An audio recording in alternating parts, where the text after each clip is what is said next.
Мен неше күннен бері тауар шығарамай қалдым қалқым.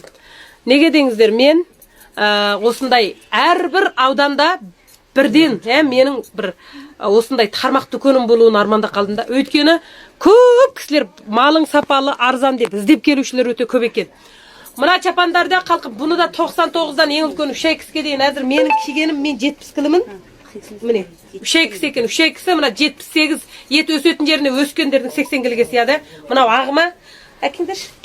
Мына 35-тен қимылғып берген гамсырды көрдіңдер ма қыздар? Дүзгіліге сейін сияды, 10 жыл киіп бір түгін шығарамайсыз, Кафесін әкеш. 4 рең, бағанағы мейбайсы, кафесі. Тек қана 10.000 сом ақша қалқа мына сапасын көріңіздер міне 99 тұқмалдың. 10.000 сом ақша оқшамайды па соны. 10.000 сом ақшамен келесіз, 20.000 сомның малын алып кетесіз.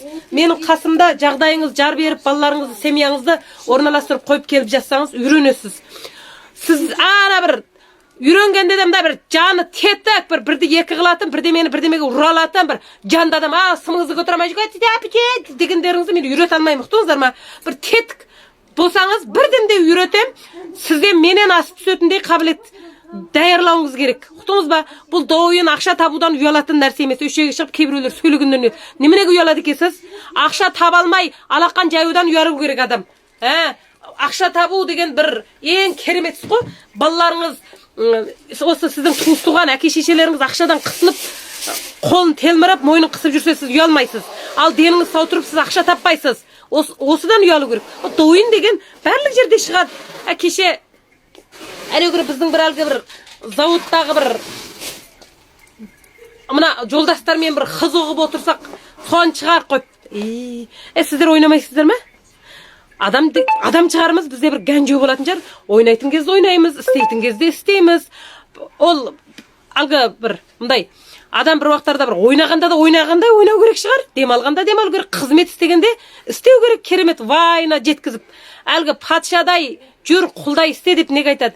Істеген кезде істеп, ойнаған кезде ойнау керек. Оны бір ектал қойып текем, ой әлгі сорлы бұзық соны көріп қап, соны шығарыпты ғой, ой арсыз. Адам айтпайынсы айтқызады ғой. Әлгі бір адамның сапасын содан көресіз. Егер мен боқап бір қанша адамым болса да мен өлсем де андай нәрсе шығармаймын мен. Алла.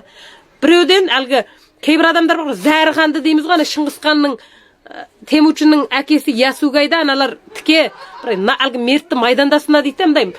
Жігіт адам нақ майданда өшін алады. Мықты болсаң ашық майданға шық. Оның бірдемесін фабу ғып, бірдеме ғып, сорлы адамдарға ма жоқ. Сол қайтты ана татарлардың қорал қырылға әкесін зәр беріп өлтірді ғой Ясугайда. Ең ақырында өзі гүмран болды. Осындай